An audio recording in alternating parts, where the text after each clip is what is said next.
आदम नाज़रीन, मैं आपका मेज़बान सजाद। सबसे पहले मैं रमज़ान की मुबारकबाद दूंगा। आज हमारे साथ शमीम बेगम जी हैं जो डंसाल के डीडीसी चेयरमैन हैं। इनसे बातचीत करेंगे कुछ जिस तरह इनके बीते सफ़र की बात करें। मैम, स्वागत है सत्यानी न्यूज़ नेटवर्क में आपका। सबसे पहले मैं ये चीज़ जानना चाहूँगा, जो आपका बीता सफ़र है उसमें किस तरह से सफल किया आपने। जिस तरह अभी डीडीसी इलेक्शन में लड़ी आपने, क्या सोच कर आपने ये डीडीसी इलेक्शन लड़ा था? पहले तो आपका बहुत बहुत शुक्रिया यहाँ पे आने के लिए। और दूसरी बात, मेरे सफ़र की मैंने जब इलेक्शन की बात की तो पहले इलेक्शन के लिए मुझे बोला गया, तो मैंने कहा कि मैं इलेक्शन में नहीं पार्टिसिपेट करूँगी क्योंकि मुझे इतनी नॉलेज नहीं है जितनी कि होनी चाहिए। तो फिर जब फैमिली की सपोर्ट थी और फैमिली ने बहुत ज़्यादा सपोर्ट किया कि नहीं कोई बात नहीं, आप पढ़ी लिखी हैं, आप समझदार हैं, तो आप समझ जाएंगी, धीरे धीरे सब कुछ सीख जाएंगी। तो वैसा ही फिर इलेक्शन में जब खड़ी हुई तो लोगों से इतनी जान पहचान भी नहीं थी, मेरी खुद की तो अभी इतनी पहचान नहीं थी, लेकिन राणा साहब की वजह से लोगों ने मुझे वोट मतलब दिए, उनके काम की वजह से, क्योंकि उन्होंने एक अच्छा काम किया था पूरी कॉन्स्टिट्यूंसी में। तो उनका एक नाम था, उनके चेहरे के पीछे मुझे वोट मिले हैं। और अब खुद की पहचान मुझे अब बनानी है। अब लोगों में मतलब जाकर लोगों को पता चलेगा कि मेरी खुद की पहचान मैं बना सकती हूँ या नहीं बना सकती हूँ, वो तो मेरे काम करने के बाद लोगों को पता चलेगा।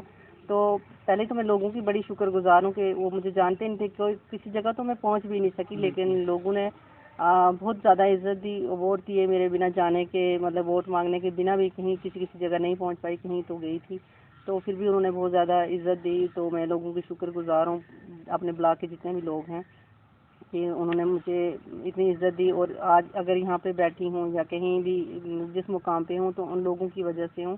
तो धीरे धीरे लोगों ने इज्जत दी, तो लोगों की वजह से ही हूँ यहाँ पे। और थोड़ा खुद की मेहनत भी की मैंने, कंपेनिंग में जाके लोगों को यकीन दिलाया कि मैं आप लोगों के काम करूँगी, और इंशाल्लाह अब जब काम आएंगे तो मैं लोगों के काम करूँगी। तो कभी सोचा था आपने कि मैं इलेक्शन भी लड़ूंगी? जिस तरह आप स्टडी पढ़े लिखे हो, जब स्टडी के टाइम पे भी आपने कभी ये चीज़ आई आपके दिमाग में कि मैं इलेक्शन भी लड़ूंगी यहाँ पे और जीत हासिल करूंगी? कभी ये चीज़ दिमाग में आई नहीं, था? इलेक्शन का तो कभी सोचा नहीं है, ऐसा कभी दिमाग में आया नहीं था कि कभी इलेक्शन लड़ूंगी। ये तो मतलब अचानक से ही हो गया ऐसा कि एसटी के लिए सीट रिजर्व होगी, तो इन्होंने फिर फैमिली की सपोर्ट थी और हमारी पार्टी की भी यही थी कि आपको खड़े होना पड़ेगा। तो क्योंकि मेरे फादर इन लॉ हैं, वो काफ़ी देर से एनसी पार्टी से जुड़े हुए हैं और लोगों से भी जुड़े हुए हैं, क्योंकि आज से 20-25 सालों से वही यहाँ के सरपंच हैं। तो अब बीडीसी इस टाइम में वो बीडीसी चेयरमैन है नगरोटा के ब्लॉक के।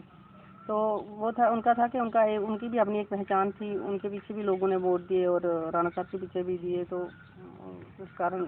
अच्छा मैम, इलेक्शन से पहले बीते सफ़र की बात बताएंगे, जिस तरह स्कूल टाइम की, और किस तरह से आपने यहाँ तक मुकाम हासिल किया?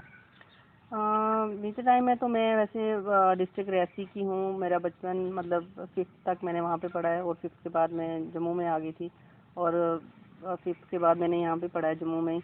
और उसके बाद मैंने जो 12th की थी वो मुबारक मंडी स्कूल से की है, और उसके बाद मैंने आर के डिग्री कॉलेज विजयपुर से मैंने ग्रेजुएशन की है, और उसके बाद मौलाना आज़ाद यूनिवर्सिटी से मैंने एमए की है। तो उसके बाद मेरी यहाँ पे शादी होगी और मैं यहीं की होगी। तो कुछ काफ़ी मुश्किलों का सामना करना पड़ा, जिस तरह आपने कहा कि रियासी से जम्मू, जम्मू से विजयपुर, काफ़ी दूर दराज एरिया कवर किया आपने। नहीं किया, लेकिन अब फिर पता है कि हम पढ़ने के लिए, तो अब जो भी बच्चा आज पढ़ रहा है तो वो इन मुश्किलों का सामना करके ही आगे आता है। बिल्कुल।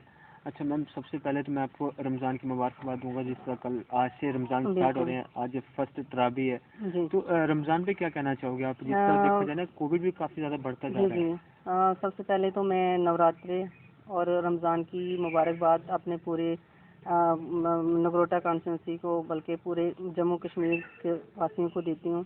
और उसके बाद कोविड बहुत ज़्यादा फैल रहा है, जैसे हमें सबको पता है, लेकिन अब ये है कि लोगों ने नमाज़ पढ़ने भी जाना है, रात का कर्फ्यू भी है, तो लेकिन उसको ध्यान में रखते हुए अपने खुद की हिफाजत तो हमें खुद ही करनी है, ये तो सब जानते ही हैं। तो पूरी हिफाजत से नमाज भी पढ़ने जाएं, पूरी हिफाजत से, और ज़्यादा गैदरिंग ना हो। और मैं लोगों से भी यही गुजारिश करूँगी कि ये माह रमज़ान का जो पाक महीना है, इसमें दुआएं करें कि हमारे से ये जो कोविड है ये ख़त्म हो जाए और हमसे दूर हो जाए और हम इससे हिफाजत में रहें।